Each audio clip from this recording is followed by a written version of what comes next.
இனிமே இந்த காட்டு பகுதிக்கெல்லாம் வரக்கூடாது. இந்த பக்கம் தான் கிராமத்துக்கு போகணும். போ.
இப்படி தன்னந்தனியா வந்து உன் முன்னாடி நிக்கிறேன்.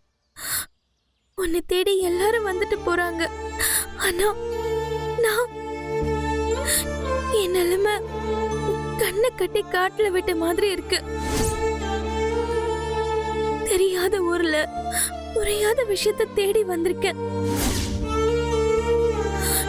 எனக்கு நீதான் துணையா இருக்கணும். நீ இந்த அண்டம் அகிலம் எல்லாத்துலயும் நிறைஞ்சு இருக்கு. உனக்கு தெரியாம ஒரு துரும்பு கூட அசையாது. ஜீவா சார் இப்ப எங்க இருக்காரு, எப்படி இருக்காருன்னு வேற யாருக்கு தெரியாட்டியும் உனக்கு நல்லாவே தெரியும். எனக்கு உதவி பண்றதுக்கும் ஒத்தாசை பண்றதுக்கும் உன்னை விட்டா இங்க வேற யார் இருக்கா?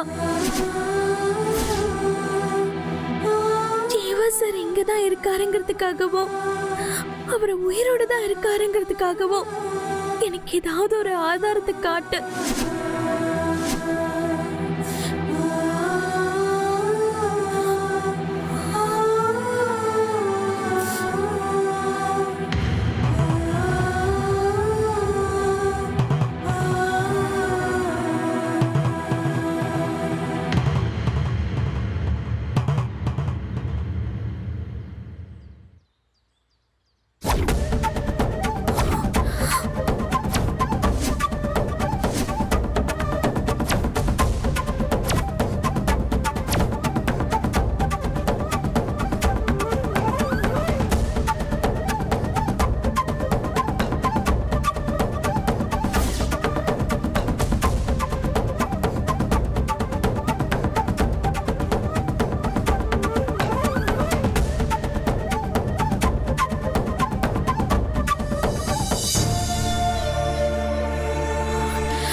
உனக்கு நான் எப்படி நன்றி சொல்றதுன்னே தெரியலையே. கடல்ல கடிக தேடுற மாதிரி இவ்வளவு பெரிய ஊர்ல நான் ஜீவா சார தேடிட்டு வந்தேன். என் கண்ணீரையும் கதறலையும் ஏத்துக்கிட்டியேப்பா. ஒரு நம்பிக்கையும் இல்லாம இருந்த என் மனசுல உடனே ஒரு நம்பிக்கைய வளர்த்துட்டு தெய்வம் நின்னு கேக்குன்னு யார் சொன்னா? எனக்கு இப்போதைக்கு இந்த ஆதாரம் போதும். நான் இதை உடனே கொண்டு போய் போலீஸ்ல கொடுத்து ஆக வேண்டியதை பாக்குறேன். எப்படியாவது ஜீவா சார கண்டுபிடிக்கிறேன்.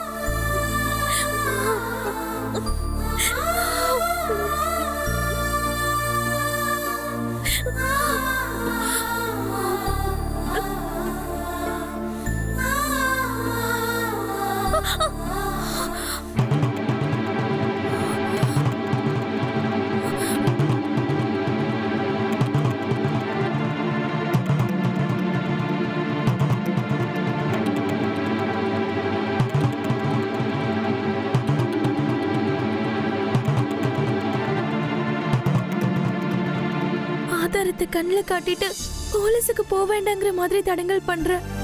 இத போய் போலீஸ்ல கொடுத்தா தானே அவரை தேடி கண்டுபிடிக்க முடியும். நான் போய் குடுக்கிறேன்.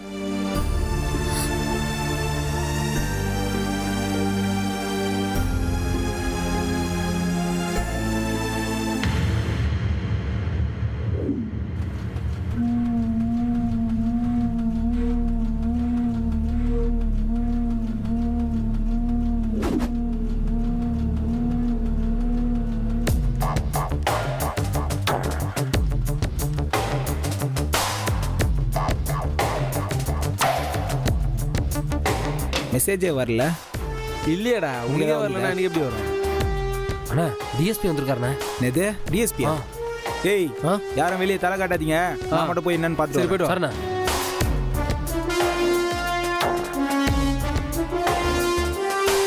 வணங்கய்யா. என்னடா மொழியே சரியில்லை? அதெல்லாம் ஒன்றும் இல்லைங்கய்யா. ஏதோ திருட்டுத்தனம் பண்ணிட்டு வர்ற மாதிரி வர்ற. இல்லைங்கய்யா, அதெல்லாம் ஒன்றும் இல்லைங்கய்யா. என்னங்கய்யா இவ்வளோ தூரம்? எல்லாம் சரியா இருக்கான்னு பார்த்துட்டு போலான்னு வந்தேன். என்ன இங்கே எல்லாம் சரியாக தாங்கய்யா இருக்கு, எந்த பிரச்சனையும் இல்லை. சரி, உன் கூட யாரெல்லாம் இருக்காங்க? எப்பவும் இருக்கிறவனுங்க தாயா இருக்கானுங்க. ம், சரி வா பார்க்கலாம்.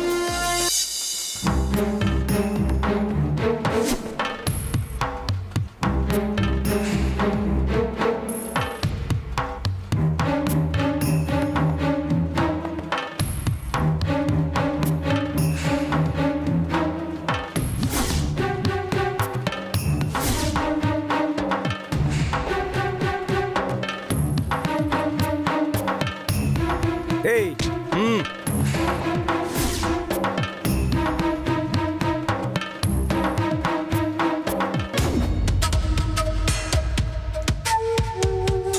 குட்.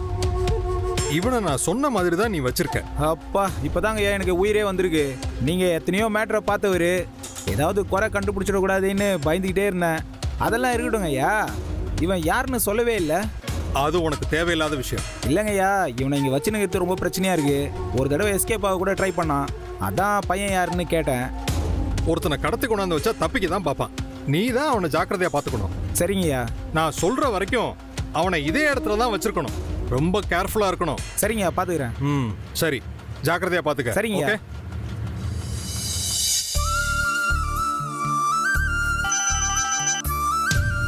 ஹலோ சார், நான் மாயாவதி பேசுறேன். ஆ, தெரியுது, சொல்லுங்க. என்னாச்சு சார்? என் பையன் கிடைச்சிட்டானா? சார், உங்க போனுக்காகத்தான் நாங்க எல்லாரும் ஒவ்வொரு செகண்டும் வெயிட் பண்ணிக்கிட்டு இருக்கோம். நாங்க தேடிக்கிட்டு தான் இருக்கோம். இன்னும் அவனை பத்தி ஒரு தகவலும் கிடைக்கல. சார், நாங்க வேணும்னு அங்க வரட்டுமா? வேண்டாம், அது இன்னும் டிஸ்டர்பன்ஸா தான் இருக்கும். நான் பிரைவேட் ஃபோர்ஸ் கூட யூஸ் பண்ணிக்கிட்டு தான் இருக்கேன். இன்னும் 2 டேஸ்ல ஜீவா எங்க இருக்கான்னு தெரிஞ்சிடும். சார், தொடர்ந்து தினமும் சாயங்காலம் இங்க இருந்து பூஜை பண்ணணும்னு சாமியார் சொல்லிருக்காரு. அதனாலதான் நான் இங்கேயே இருக்க வேண்டியதா இருக்கு.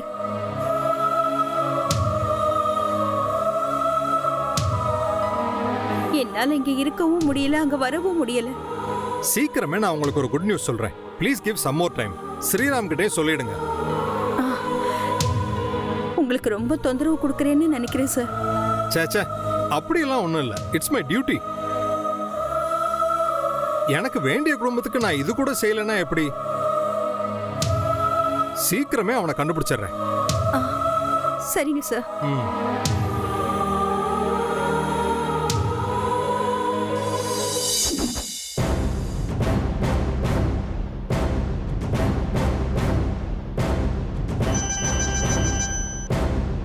ஹலோ,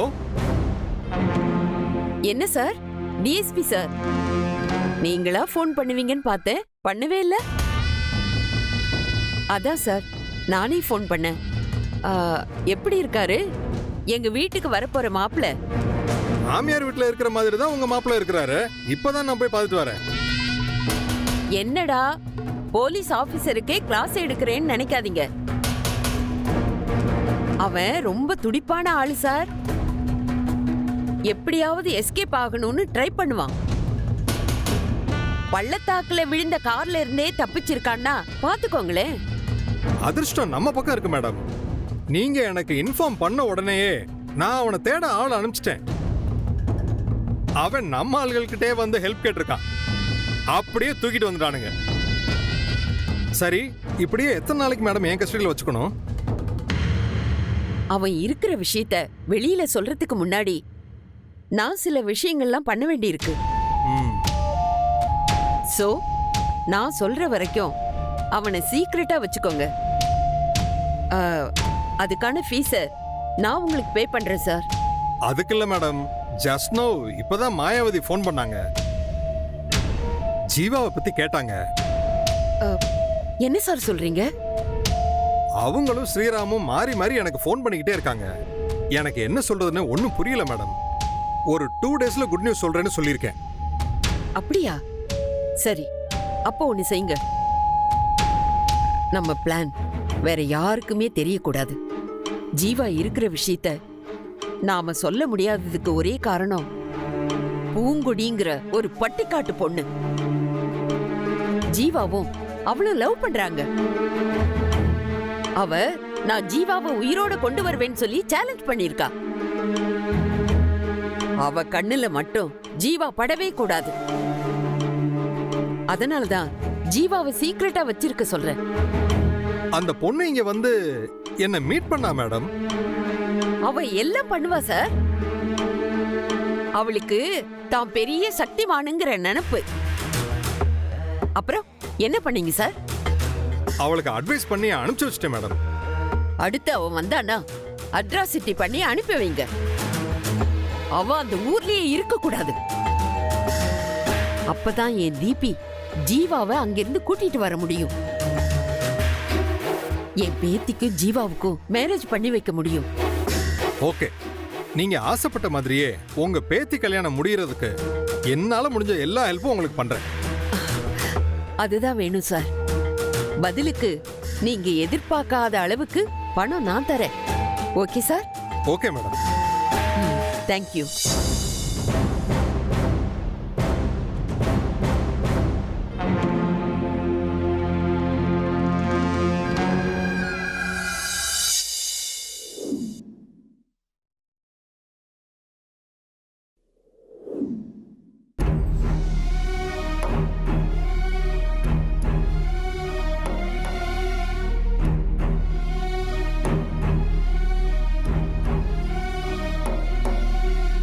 சார், நான் டிஎஸ்பி சாரை பார்க்கணும். ஐயா முக்கியமான மீட்டிங்ல இருக்காருமா. நீங்க இன்ஸ்பெக்டரை பாருங்க. இன்ஸ்பெக்டர் சார் எங்க இருக்காரு? ரூம்ல இருக்காரு, வந்துருவாரு. நீ அப்படியே உட்காருமா.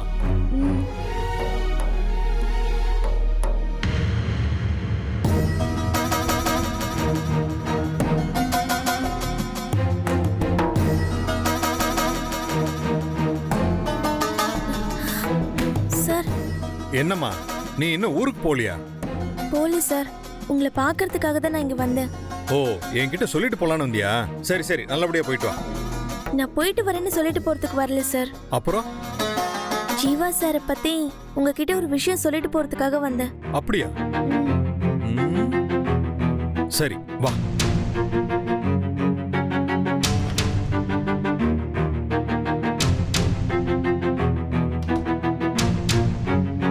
சொல்லு, என்ன விஷயம்? இத பாத்தீங்களா சார்? இது யாருடைய பர்ஸ்? ஜீவா சாரோட பர்ஸ் சார். சரி, அப்படியே இருக்கட்டும். இது என்ன சென்னையில இருந்து கொண்டு வந்தியா? இல்ல சார், இங்கதான் ரோட்ல கிடந்தது. என்னது, ரோட்ல கிடைச்சதா? என்ன சொல்ற? நான் சாமி கும்பிடும்போது பார்த்தேன் சார். ஜீவா சாரோட பர்ஸ் மாதிரி இருக்கேன்னு எடுத்து பார்த்தேன். அவரோட பர்ஸ் தான் சார். இதே மாதிரி பர்ஸை எத்தனையோ பேர் தயார் பண்ணிருப்பாங்க, எத்தனையோ பேர் வாங்கியிருப்பாங்க. ஒரே மாதிரி இருக்கிறதுனால இது ஜீவாவுடைய பர்சன் எப்படி சொல்ல முடியும்? இல்ல சார், இந்த மாதிரி பர்ஸ் வேணா நிறைய இருக்கலாம், ஆனா அதுக்குள்ள ஒரு போட்டோ இருக்கும் பாருங்க சார்.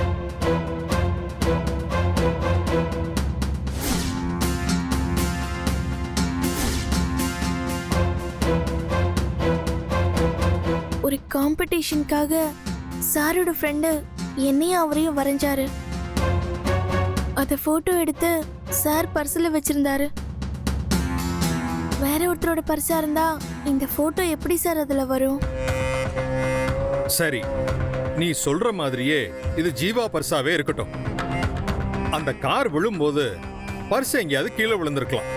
அதுக்காக இந்த ஒரு பர்ஸை வச்சுக்கிட்டு ஜீவா உயிரோட இருக்கான்னு எப்படி சொல்ல முடியும்? சார், இந்த பர்ஸை வச்சு சொல்ல முடியலனாலும் இந்த பர்ஸ் கிடந்த இடத்த வச்சு சொல்லலாம் சார். இந்த பர்ஸ் கிடந்த இடத்துல கார் போறதுக்கு வாய்ப்பே இல்லை சார். அங்கிருந்து ஜீவா சார் நடந்து வரும்போதோ இல்லனா அவரை யாராவது தூக்கிட்டு வரும்போது தான் சார் கீழே விழுந்திருக்கணும்.